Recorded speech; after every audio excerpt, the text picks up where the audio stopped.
Hello everyone, स्वागत है आपका आज की इस नए वीडियो में। आज की इस वीडियो में लाया हूं जीके का टॉप 30 प्रश्न जो हर प्रतियोगी परीक्षा में बार बार पूछे जाते हैं। तो वीडियो को ध्यान से देखिएगा। चलिए शुरू करते हैं। आज का आपका पहला सवाल है, भारत की प्रथम मूक फिल्म कौन थी? प्यारे दोस्तों, भारत की प्रथम मूक फिल्म कौन सी थी? तो आपका सही उत्तर हो जाएगा ऑप्शन ए यानी कि राजा हरिश्चंद्र। ये आपका सही उत्तर हो जाएगा। चलिए आपका अगला सवाल दिया गया है, भारतीय परमाणु कार्यक्रम के जनक कौन है? तो आपका सही उत्तर हो जाएगा ऑप्शन बी यानी कि डॉक्टर होम जहांगीर भाभा। भी आपका बिल्कुल सही उत्तर हो जाएगा। चलिए आपका अगला सवाल दिया गया है, जीवन चक्र की दृष्टि से पौधे का सबसे महत्वपूर्ण अंग कौन सा होता है? तो आपका सही उत्तर हो जाएगा ऑप्शन डी यानी कि पुष्प। डी आपका बिल्कुल सही उत्तर हो जाएगा। चलिए आपका अगला सवाल दिया गया है, अनाज की रानी किसे कहा जाता है? प्यारे दोस्तों, अनाज की रानी किसे कहा जाता है? तो आपका सही उत्तर हो जाएगा ऑप्शन डी यानी कि मक्का। यानी अनाज की रानी मक्का को कहा जाता है। डी आपका बिल्कुल सही उत्तर हो जाएगा। चलिए आपका अगला सवाल दिया गया है, गैसों का दाब मापने में किस यंत्र का उपयोग किया जाता है? प्यारे दोस्तों, गैसों का दाब मापने में किस यंत्र का उपयोग किया जाता है? तो आपका सही उत्तर हो जाएगा ऑप्शन ए यानी कि मैनोमीटर। ये आपका बिल्कुल सही उत्तर हो जाएगा। चलिए आपका अगला सवाल है, भारत में पहली यात्री रेलगाड़ी कब चलाई गई थी? तो आपका सही उत्तर हो जाएगा ऑप्शन बी यानी कि 16 अप्रैल 1853। भी आपका बिल्कुल सही उत्तर हो जाएगा। आपका अगला प्रश्न है, डॉल्फिन किस वर्ग के अंतर्गत आती है? प्यारे दोस्तों, डॉल्फिन किस वर्ग के अंतर्गत आती है? तो आपका सही उत्तर हो जाएगा ऑप्शन सी यानी कि स्तनपायी। सी आपका बिल्कुल सही उत्तर हो जाएगा। प्यारे दोस्तों, यदि वीडियो अच्छा लग रहा है तो वीडियो को लाइक और चैनल को सब्सक्राइब जरूर कर लीजिए। चलिए आपका अगला सवाल दिया गया है, मिस यूनिवर्स बनने वाली प्रथम भारतीय महिला कौन थी? तो आपका सही उत्तर हो जाएगा ऑप्शन ए यानी कि सुष्मिता सेन। ये आपका बिल्कुल सही उत्तर हो जाएगा। चलिए आपका अगला सवाल है, बेकिंग सोडा का रासायनिक नाम क्या है? प्यारे दोस्तों, बेकिंग सोडा का रासायनिक नाम क्या है? तो आपका सही उत्तर हो जाएगा ऑप्शन सी यानी कि सोडियम बाइकार्बोनेट। सी आपका बिल्कुल सही उत्तर हो जाएगा। चलिए आपका अगला सवाल दिया गया है, जामा मस्जिद किसने बनवाया? प्यारे दोस्तों, जामा मस्जिद किसने बनवाया? तो आपका सही उत्तर हो जाएगा ऑप्शन सी यानी कि शाहजहां ने जो है जामा मस्जिद को बनवाया। सी आपका बिल्कुल सही उत्तर हो जाएगा। चलिए आपका अगला सवाल है, अधिकांश कीट श्वसन किसके माध्यम से करते हैं? तो आपका ऑप्शन है ट्रेकिया, फेफड़े, त्वचा, गलफड़े। तो आपका बिल्कुल सही उत्तर हो जाएगा ऑप्शन ए यानी कि ट्रेकिया। ये आपका बिल्कुल सही उत्तर हो जाएगा। चलिए आपका अगला सवाल है, कौन सा जानवर 30 फीट तक छलांग मारता है? तो आपका सही उत्तर हो जाएगा ऑप्शन सी यानी कंगारू। सी आपका बिल्कुल सही उत्तर हो जाएगा। चलिए आपका अगला सवाल दिया गया है, वस्तुओं का सापेक्षिक घनत्व मापने वाला यंत्र है? प्यारे दोस्तों, वस्तुओं का सापेक्षिक घनत्व मापने वाला यंत्र है। तो आपका सही उत्तर हो जाएगा ऑप्शन ए यानी कि हाइड्रोमीटर। यह आपका बिल्कुल सही उत्तर हो जाएगा।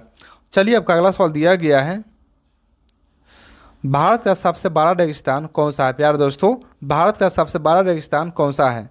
तो आपका सही उत्तर हो जाएगा ऑप्शन ए यानी कि थार। यह आपका राजस्थान में है। यह आपका बिल्कुल सही उत्तर हो जाएगा। आपका अगला प्रश्न है, भारत में श्वेत क्रांति का जनक कौन है? तो आपका सही उत्तर हो जाएगा ऑप्शन बी यानी कि वर्गीज कुरियन। यानी बी आपका बिल्कुल सही उत्तर हो जाएगा। चलिए आपका अगला सवाल दिया गया है, दुनिया का सबसे बड़ा स्तनपायी जीव कौन सा है? तो आपका ऑप्शन है हाथी, गैंडा, ब्लू व्हेल, जिराफ। तो आपका बिल्कुल सही उत्तर हो जाएगा ऑप्शन सी यानी कि ब्लू व्हेल। सी आपका बिल्कुल सही उत्तर हो जाएगा।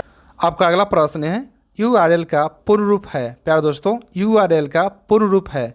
तो आपका सही उत्तर हो जाएगा ऑप्शन ए यानी कि यूनिफॉर्म रिसोर्स लोकेटर। ये आपका बिल्कुल सही उत्तर हो जाएगा। चलिए आपका अगला सवाल है, उत्कृष्ट गैसों यानी कि नोबेल गैसेस की संयोजकता कितनी होती है? तो आपका सही उत्तर हो जाएगा ऑप्शन सी यानी कि 0। सी आपका बिल्कुल सही उत्तर हो जाएगा। चलिए आपका अगला सवाल दिया गया है, भारत का सबसे बड़ा पशु मेला कौन सा है? तो आपका सही उत्तर हो जाएगा ऑप्शन ए यानी कि सोनपुर। यह आपका बिहार में लगता है। यह आपका बिल्कुल सही हो जाएगा। चलिए आपका अगला सवाल है, भारतीय रिजर्व बैंक की स्थापना कब हुई थी? प्यारे दोस्तों, भारतीय रिजर्व बैंक की स्थापना कब हुई थी? तो आपका सही उत्तर हो जाएगा ऑप्शन बी यानी कि 1 अप्रैल 1935। यानी बी आपका बिल्कुल सही उत्तर हो जाएगा। चलिए आपका अगला सवाल दिया गया है, कुनैन किससे प्राप्त होती है और किस रोग में उपयोगी है?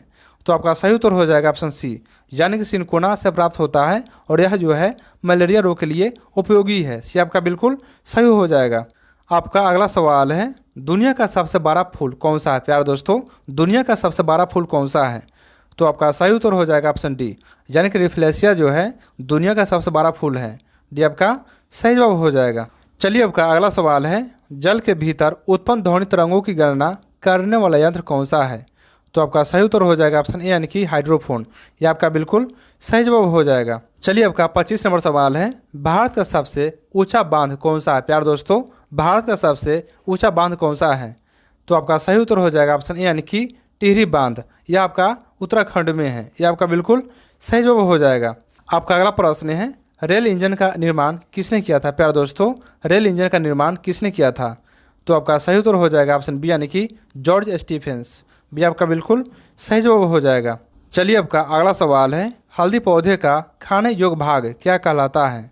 तो आपका सही उत्तर हो जाएगा ऑप्शन बी, यानी कि प्रकंद। भी आपका बिल्कुल सही जवाब हो जाएगा। चलिए आपका अगला सवाल दिया गया है, LAN का पूरा नाम क्या है? प्यार दोस्तों, LAN का पूरा नाम क्या है? तो आपका सही उत्तर हो जाएगा ऑप्शन ए, यानी कि लोकल एरिया नेटवर्क। यह आपका बिल्कुल सही जवाब हो जाएगा। चलिए आपका अगला सवाल दिया गया है, विरंजक चूर्ण यानी कि ब्लीचिंग पाउडर का रासायनिक सूत्र क्या है? तो आपका सही उत्तर हो जाएगा ऑप्शन बी, यानी कि CaOCl2। भी आपका बिल्कुल सही जवाब हो जाएगा। चलिए आपका अगला और अंतिम प्रश्न दिया गया है, भारत की सबसे ऊंची मीनार कौन सी है? तो आपका सही उत्तर हो जाएगा ऑप्शन ए, यानी कि कुतुब मीनार। यह आपका बिल्कुल सही जवाब हो जाएगा। दोस्तों, यदि वीडियो अच्छा लगा हो तो वीडियो को लाइक करें। यदि आप चैनल पर नए हैं तो चैनल को सब्सक्राइब जरूर करें। चलिए आपका आज का सवाल है, भारत के मध्य से गुजरने वाली रेखा का नाम क्या है? प्यारे दोस्तों, भारत के मध्य से गुजरने वाली रेखा का नाम क्या है? इसका आंसर आप कमेंट में देंगे। तो चलिए मिलते हैं अगले वीडियो में। जय हिंद, वंदे मातरम, थैंक यू।